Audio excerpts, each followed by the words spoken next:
Somos una generación que está transitando por caminos sin precedentes en la historia de las asambleas, no solo en Venezuela, sino en el mundo. Ni siquiera en 1920, con la peste que mató a millones de seres humanos, tenemos algún registro que indique que los hermanos no pudieron celebrar sus reuniones por tantos meses como nosotros hemos estado. Estamos siendo probados por Dios en esta situación, en estas circunstancias tan inesperadas e inexplicables. Pero, como dice la palabra, el crisol para la plata y la hornaza para el oro, pero Jehová prueba los corazones. Dios nos está probando, así como los hombres mejoran los metales pasándolo por el fuego. Dios mejora nuestros corazones, mejora el carácter de cada uno de sus hijos, sometiéndolo a las pruebas y a las dificultades. Solo cuando lleguemos al punto al cual Él quiere llevarnos, Él nos va a sacar del fuego de la prueba actual que nos impide celebrar otra conferencia más tan querida, tan estimada y tan bendecida por Dios como es la conferencia de Morón.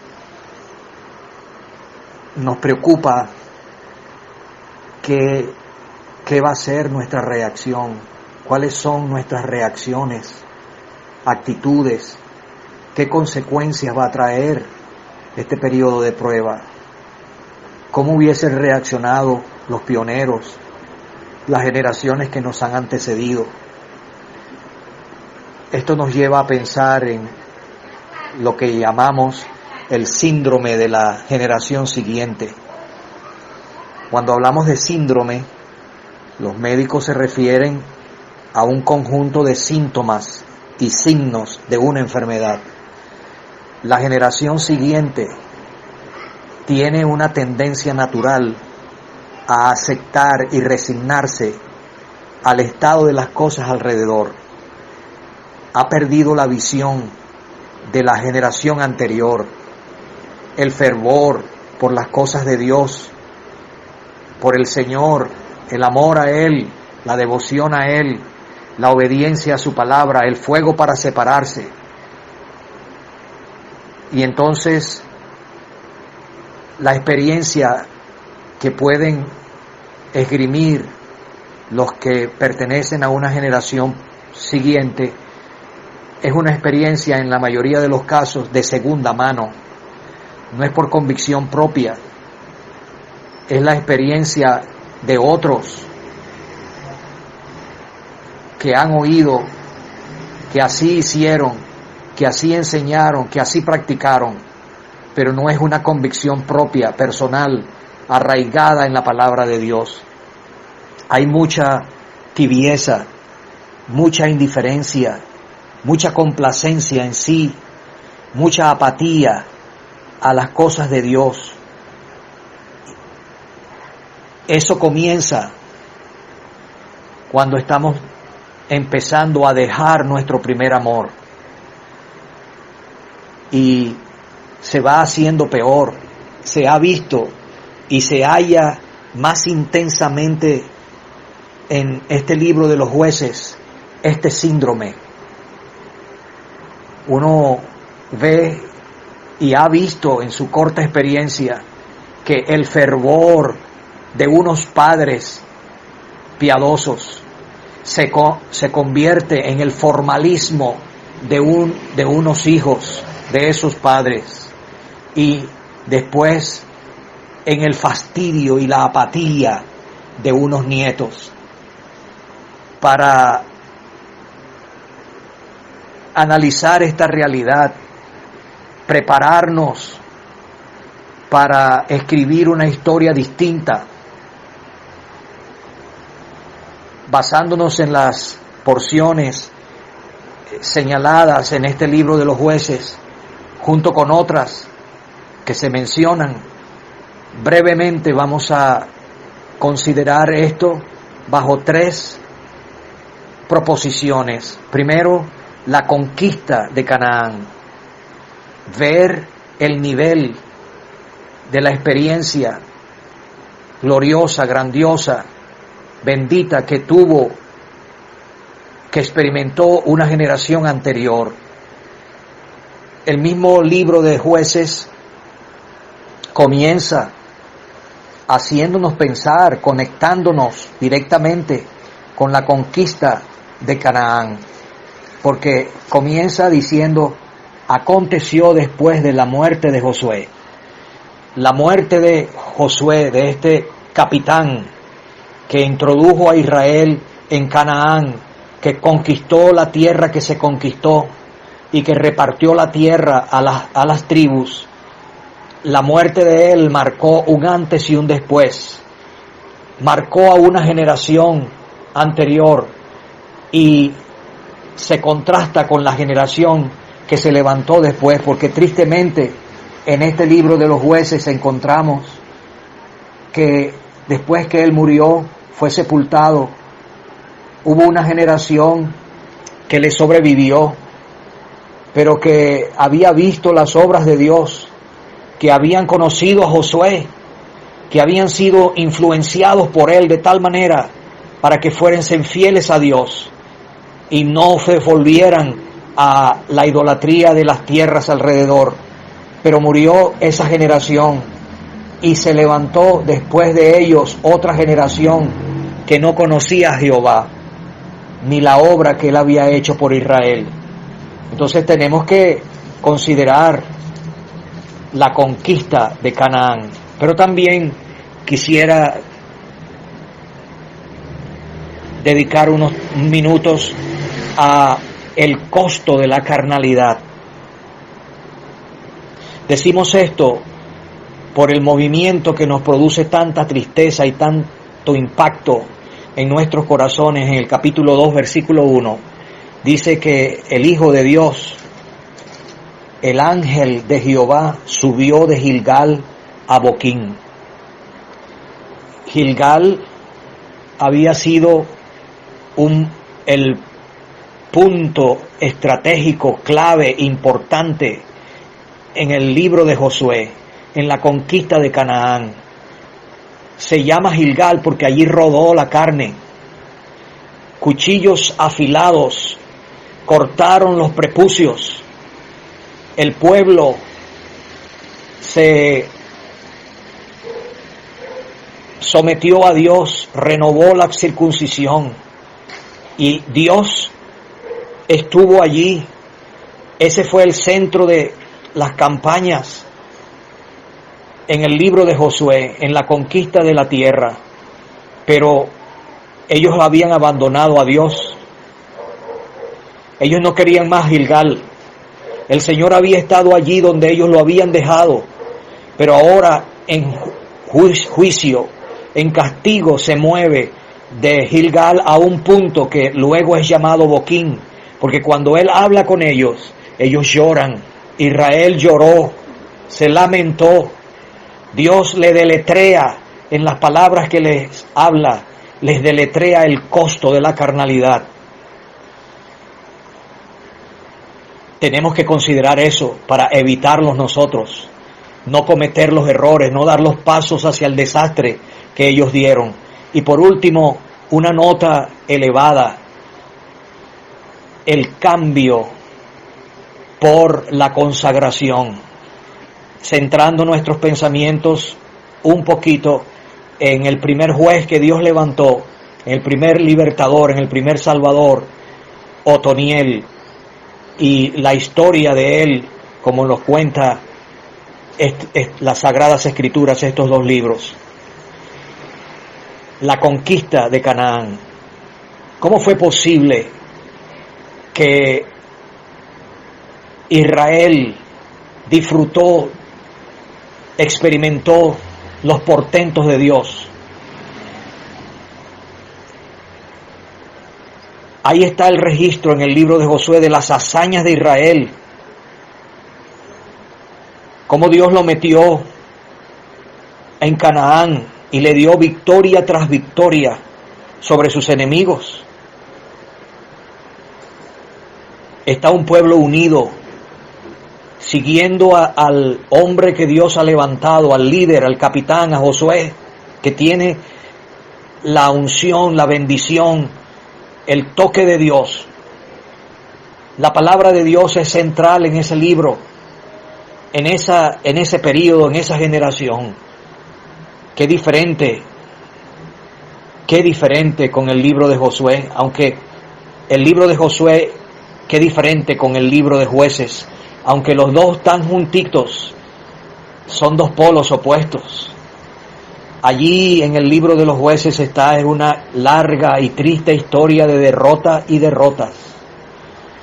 El pueblo no está creyendo en Dios, más bien está desobedeciendo a Dios. El pueblo está dividido. Qué historia tan triste de división. El pueblo está en anarquía, cada uno hacía lo que bien le parecía. La palabra de Dios está desechada, descuidada, rechazada, y cada quien hace según sus criterios. Cada uno hace lo que bien le parecía. Hermanos, en la vida de Josué hay dos características claves por encima de otras muchas características que explican esta historia de triunfo y de bendición. Primero, su conformación a la palabra de Dios. Dios le dijo al comienzo: ahí está la ley que mi siervo Moisés te dio. Cuida de ponerla por obra, de obedecerla. Medita en ese libro día y noche. No te apartes ni a derecha ni a izquierda. Haz como está allí. Conforma tu vida a eso, a mi palabra escrita, y serás prosperado en todo lo que hagas. Todo te saldrá bien. Y así lo vemos. La palabra de Dios conformando unas vidas y permitiendo a Dios manifestar su bendición en abundancia, dar las victorias, dar los triunfos, permitir la conquista de aquella Canaán. La segunda característica clave, fundamental, que explica la conquista de Canaán en la vida de Josué es su confianza en las promesas del Señor. Porque Dios le dijo al comienzo también: yo estaré contigo. Esfuérzate y sé valiente. Así como estuve con mi siervo Moisés, voy a estar contigo. No te dejaré, no te desampararé. Todo lugar que pise la planta de vuestro pie, yo la voy a dar. Y José confió de todo corazón en su Dios, en las promesas de Él, y pudo escribir esta historia tan distinta a la historia de los jueces.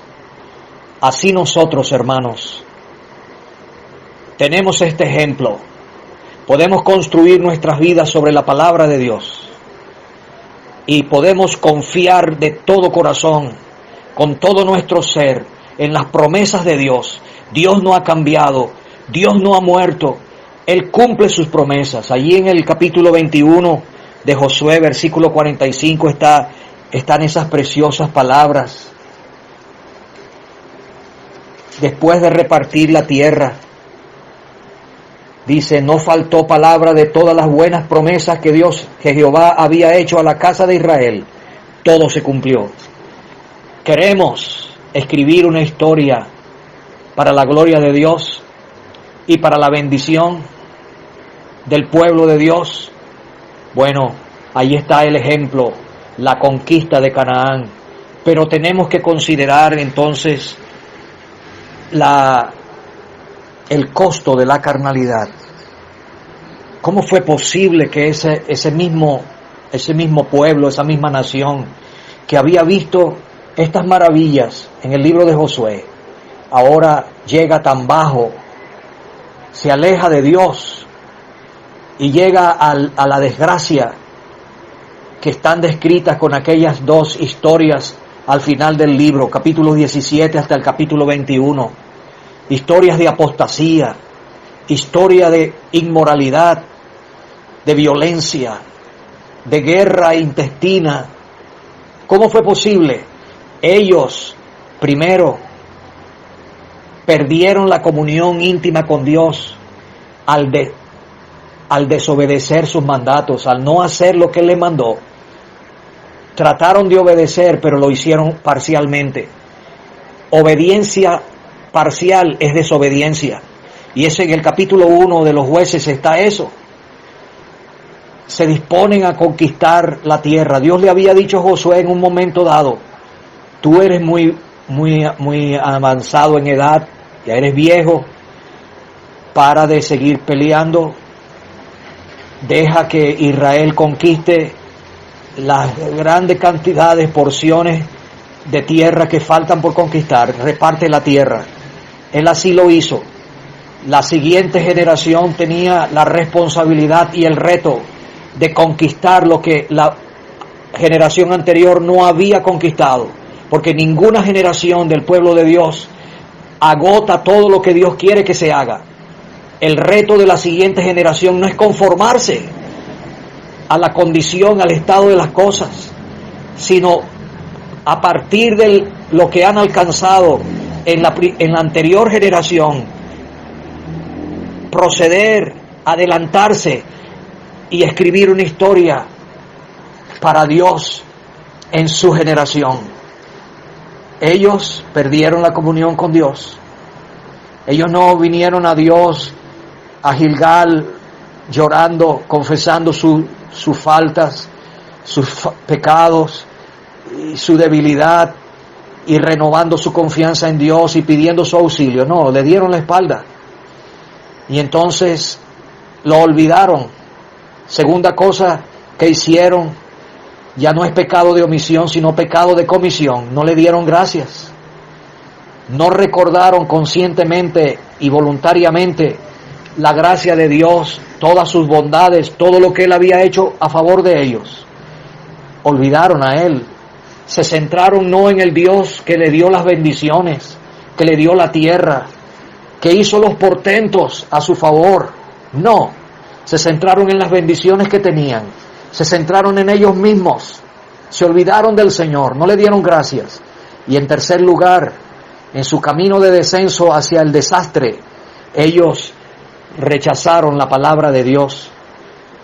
Empezaron a conformar sus pensamientos, sus actitudes, sus vidas, su conducta a la manera de pensar y de actuar de los canaanitas. La expresión religiosa de los canaanitas era la más vulgar, la más salvaje, la más demoníaca de todas las religiones baalistas, adorando a Baal, dígame, adorando a Astarot, la diosa del sexo y la violencia. Era una desgracia mayor y ellos empezaron a justificarlos, considerar que no eran tan malos, liberarse del yugo de los mandamientos que dio Moisés para tener la supuesta libertad de hacer lo que ellos hacían, lo que los paganos hacían, y empezaron a adorar ídolos y practicar todo lo que está asociado con la idolatría.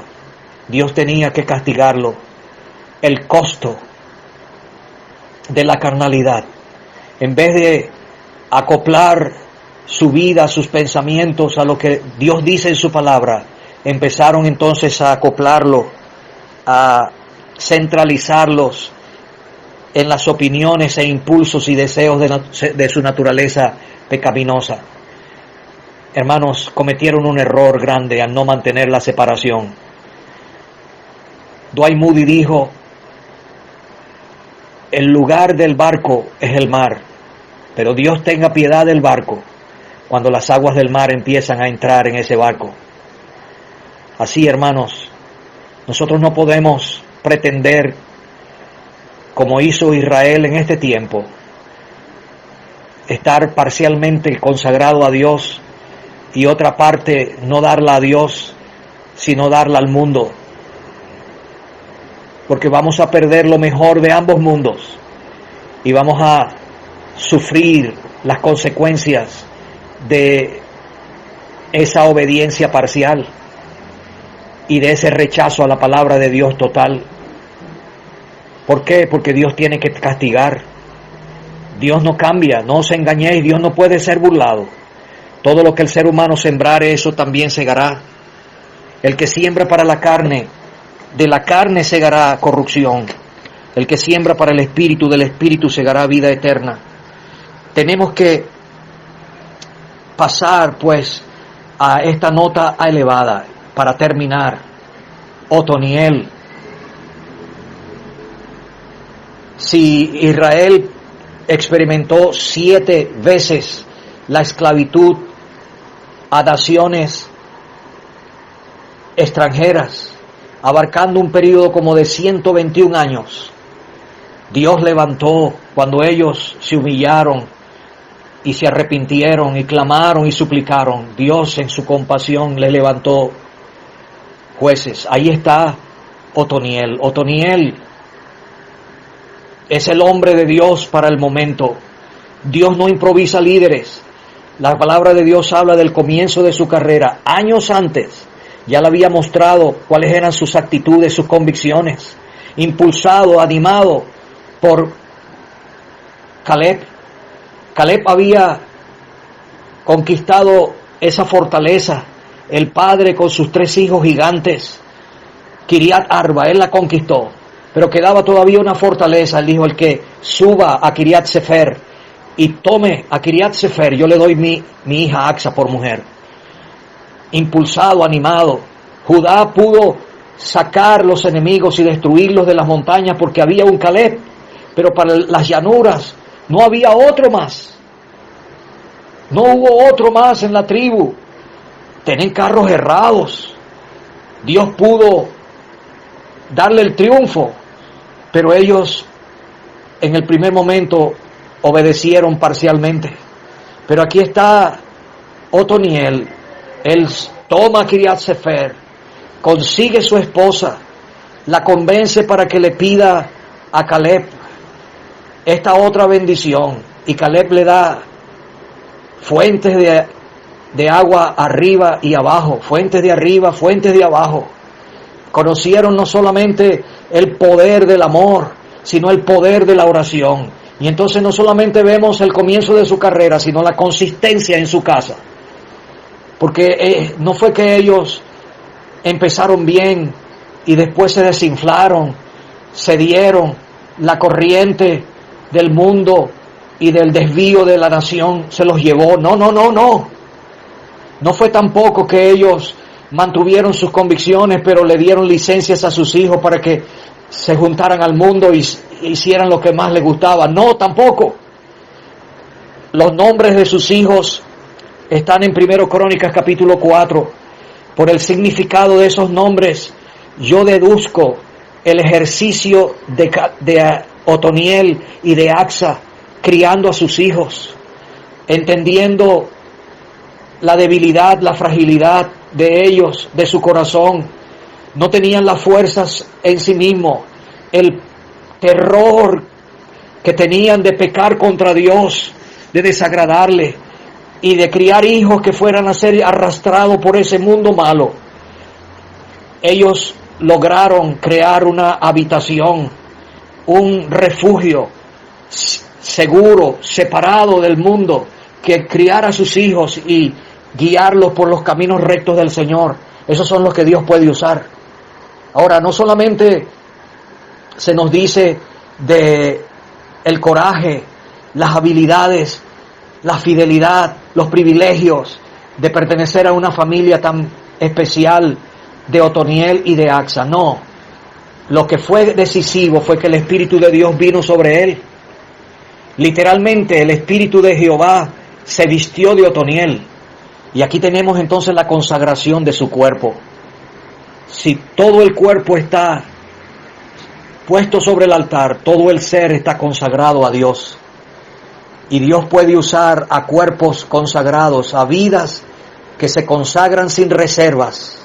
Y confiando en Él, Él pudo enfrentar a Cusán Risataín, la doble maldad, el doble mal, libertar a Israel e influenciar durante el resto de su vida, 40 años, sobre una generación para que permaneciesen fieles a Dios y disfrutando el reposo en la tierra, la bendición de Dios. Así sea con nosotros, hermanos, que nos consagremos, que arda nuestro corazón cautivados por el amor de Cristo. ¿Cómo estamos reaccionando a este periodo de prueba, a esta cuarentena? ¿Estamos reaccionando como debemos reaccionar? Debe ser consagrados a Dios, mejorados en nuestros caracteres y útiles para la gloria del Señor y el bienestar de su pueblo.